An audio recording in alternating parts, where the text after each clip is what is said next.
So, anger at injustice. And this feels like such a theme song through our lives, but also what's happening right now, especially in the United States, everywhere really. And with the January 6th hearings, the Supreme Court, US Supreme Court reversal of Roe v. Wade, and some of the other freedoms that they're making new precedents and laws around, it's a really concerning time. So there's not we're overreacting kind of a vibe right now. There's some really serious things going on. And freedoms are really under attack. So we need to pay attention. I just wanted to briefly go back over the nervous system and the polyvagal theory. This is from Deb Dana. But the goal of our nervous system is to keep us safe. It's not to keep us happy. We have that primitive brain negativity bias. It notices danger more than it notices safety. That childhood injustice, and children have such a strong sense of this isn't fair. And when we can't express that, or we express it and it's not met with anything that's helpful, then we tend to suppress it. Somewhere we go into some kind of a response around it. So dorsal vagal is that state of freeze or collapse. It's at the bottom of the ladder. And it's a state that feels very threatening to our survival. From there, we come up into more activation, the sympathetic arousal, the sympathetic nervous system, into fight or flight. And then with ventral vagal, that's when we're in that state of trust, connection. So we know that from many, many experiences that we have. Sometimes we feel that in nature. Sometimes we feel it with each other. In these groups, we often feel that with each other. We feel like this is a place where we can be true and authentic and where people get us and nobody's going to shame us or make us feel excluded. We need those places where we can co-regulate with each other. So what do? There's the environment, there's all of the ways that injustice shows up. And we keep having these surges of anger, like after Brock Turner was given a slap on the wrist for raping that person at Stanford. He's on the swim team, he's white, he's got money behind him, and he didn't get an appropriate sentence. We have Roe v. Wade, we have all of these different things that are happening, and we can feel really disempowered, really angry and outraged, and at the same time, it feels like there's nothing we can do. It's too big. One of the things that helps is to be witnessed and to be validated. Let's take a moment here to pause and just kind of let ourselves observe that. So we do need someone to listen, and we can listen ourselves, and it's also really helpful to listen with each other.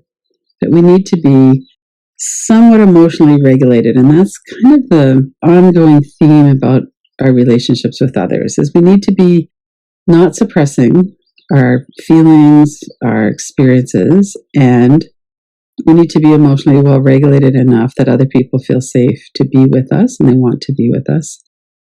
When we're taking action together, even if the action is we get to talk about it and say, this is what's going on, and people are like, yeah, this is what's going on, and we're not getting gaslit. Let's sit for a moment, just kind of sense into who in your life is a good listener. Where do you go if you need to be validated, if you need to just get it out? Who generally is able to hear you?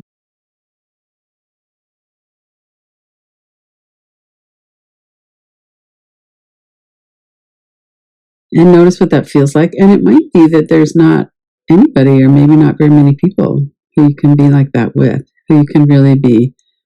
When someone says, how are you can answer, well, right now I'm feeling really angry, or I'm feeling really stuck. And you could really talk about it.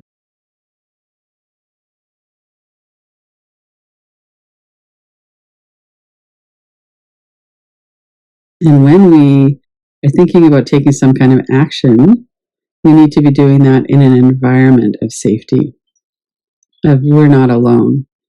This is really important. This is a pool of people who can witness us and validate us, might be part of our pool of people who we could move forward with and take action with. Our rights to freedom in our bodies are under attack. So I'd actually like to play this short clip and we can all watch it together. Changed since I was on the Man Enough podcast. I shouldn't have to do this alone. I shouldn't have to be the one that's telling people the gender binary is killing you. I need all of us, regardless of our genders, to say the gender binary is killing us. I need all of us to say there's a coordinated, unprecedented attack on trans rights right now. And this is not just an attack on trans people, it's an attack on all of us. Because what they're trying to do is legislatively and judicially define sex and define gender in a way that's going to harm all of us.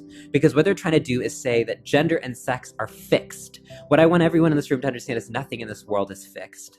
Everything is constantly moving, and that's the vibrancy and the joy of being alive. The climate of anti-trans harassment, violence, and legislation has accelerated. Now, a year later, we have even more anti-trans legislations, and many of which are actually being passed. There's this extreme culture of fear-mongering that is making people think that trans and non-binary people are the threat, when in fact we're the ones in danger. And what I would ask everyone watching to do is to recommit to fighting for gender self-determination and a world beyond the gender binary, not just to show up for trans and non-binary people, but to show up for yourself.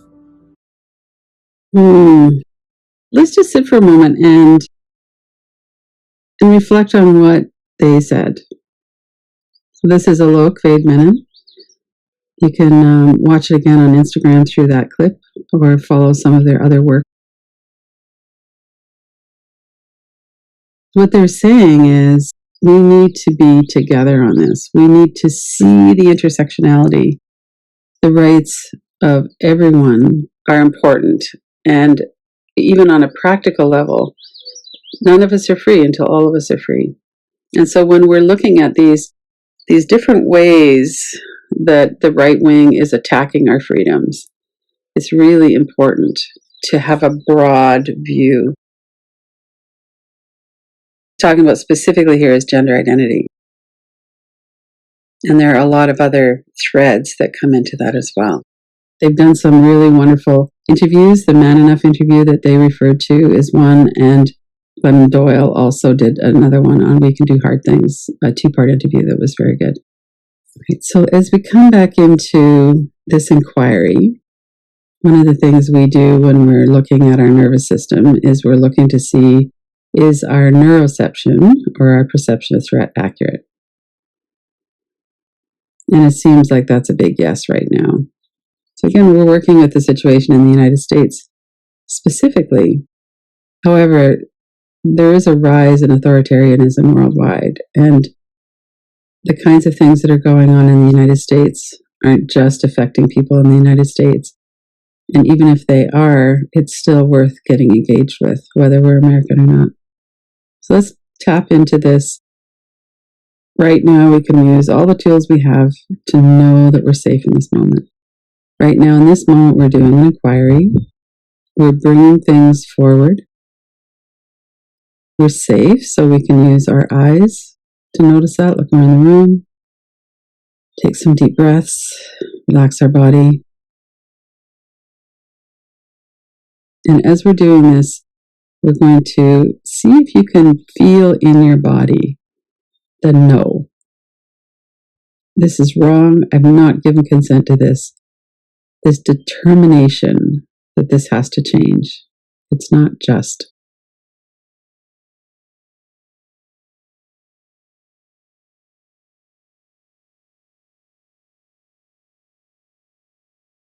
Some of what will come up are thoughts about that. Maybe some of Alok's words.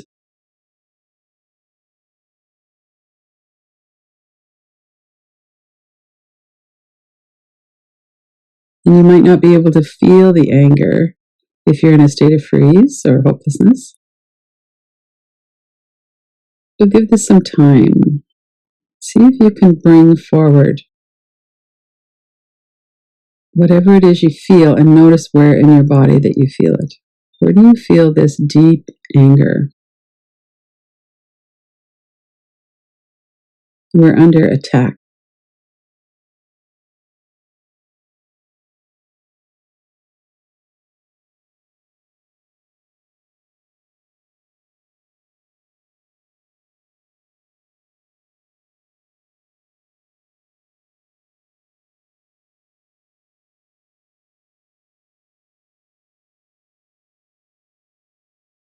Continue to notice what's happening in your body, and you might do the locate and describe if the sensations feel kind of overwhelming. Notice where exactly in your body it is. So if you say to yourself, I'm really angry, deep in my bones, I am angry.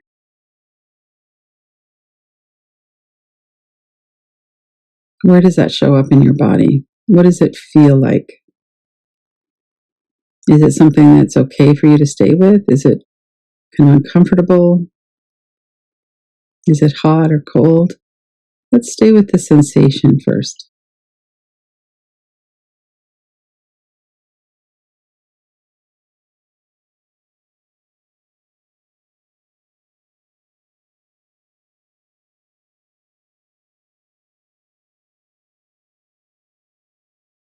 And notice the sensations, but also notice the thoughts that are here. So some of the thoughts are evidence gathering. It's like a justification. It's the evidence of, yes, they are attacking us. We might have images of Roe v. Wade or how we felt at the time when we heard that, or watching the hearings about January 6th, or we might have personal memories. For me, one of the things that comes up is times when I was almost run over by a car for coming out of a gay bar. So there might be personal things as well as more broader cultural things, but they all affect us personally. Notice what those are and let them come forward for a moment. What are your thoughts about this?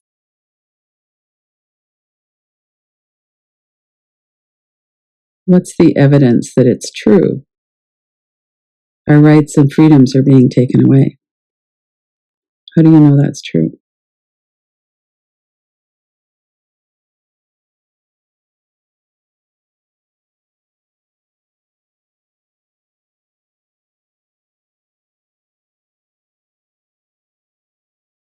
And then notice if that's starting to get to be kind of going down a rabbit hole of thoughts of justifying. So we don't have to go that far into that. We can notice, okay, this is a threat. I know that it's real. These are some of the things I know about it. But then if we go too far into that, then we spend the whole time just kind of in that justifying thoughts, getting all ramped up. So we want to pause on that if that's happening and use the tools we have. You could do some tapping. You could put it into a frame. Do all those tools that we use for thoughts. And come back into the body. So breathing in, we notice the sensations. It's one way to get grounded again back into the somatic in our body. And breathing out, we could breathe out into that awareness that there's space all around the sensation. Come back into present moment awareness, into witnessing as well.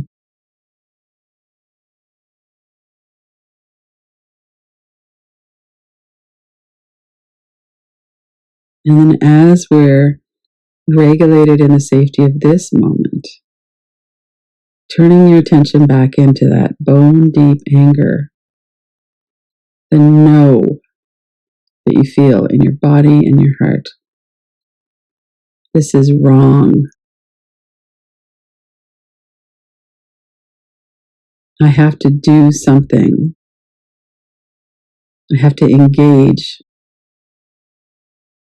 in protesting this and in developing something that will give us more freedom, not less.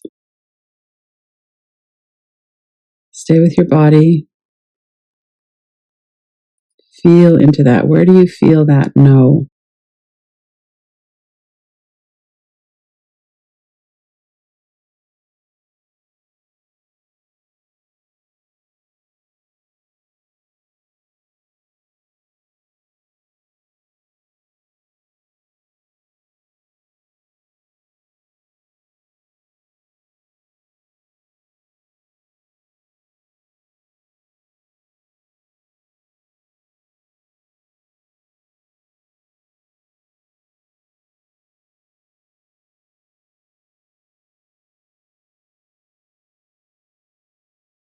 As you're breathing in, paying full attention. See if you can stay with the energy of that. And as you're breathing out, reminding ourselves of the space around this. And we can do that by paying close attention to the sensation itself on the inhale, and then the space around it on the exhale.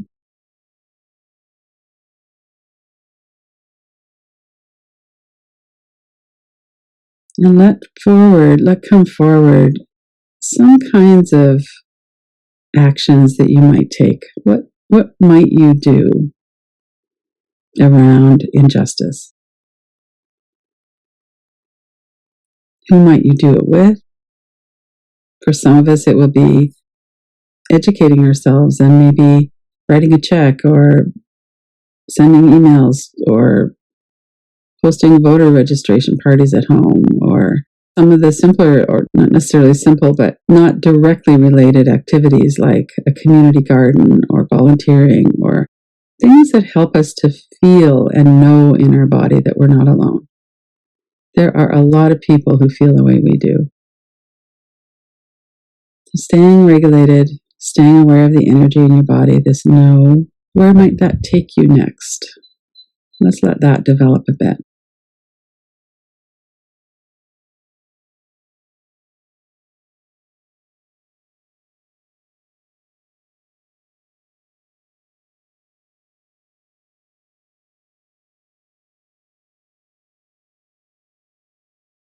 Remember your strength, your agency. If you're noticing that you're getting carried off into some kind of helplessness, or your inner critic is giving you a hard time, well, who do you think you are? Anything like that, come back into regulation. We're adults. We have a lot of options that we didn't have when we were children.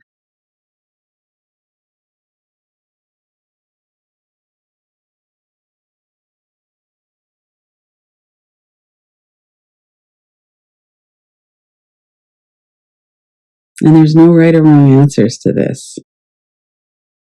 There are some things that maybe you used to do and you'd like to do again, and they just don't feel possible right now. That's fine. There's other things.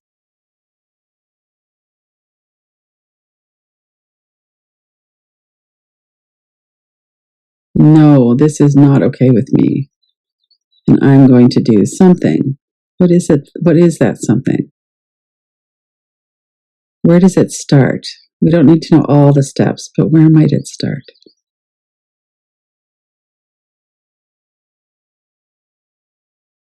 Deep breaths.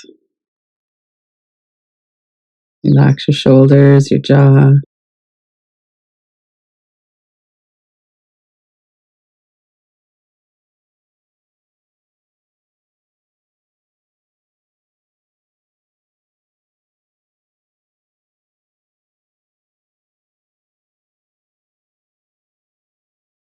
Keep on track of what's going on in your mind. If you're getting into those kind of justifying, yeah, there's this, there's that. See if you can pull back some of the energy of that into just, yes, it's true. I don't need to convince myself or anybody else. It's true. There's an attack right now on our rights and freedoms.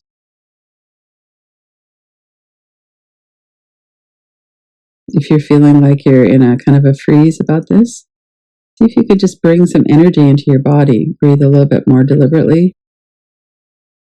You could look around the room. You could hold your own hands. Do something to kind of activate yourself a little bit. It's natural to feel hopeless around these big systemic oppressions. And yet there are so many people who we can work with and work beside. We're not alone in this.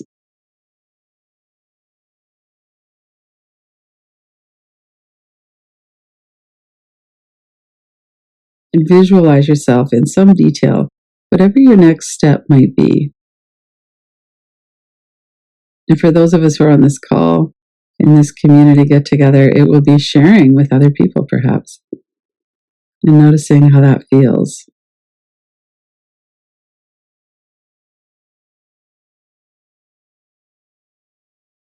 It might be a determination, a felt sense of, I'm really going to take some steps around this. I felt kind of powerless about it, but I'm really just going to look and see and reach out in my community and to other people online. I know that I can find my people, the ones that I need to work on this with. And let yourself feel that. Let yourself explore what that might be like.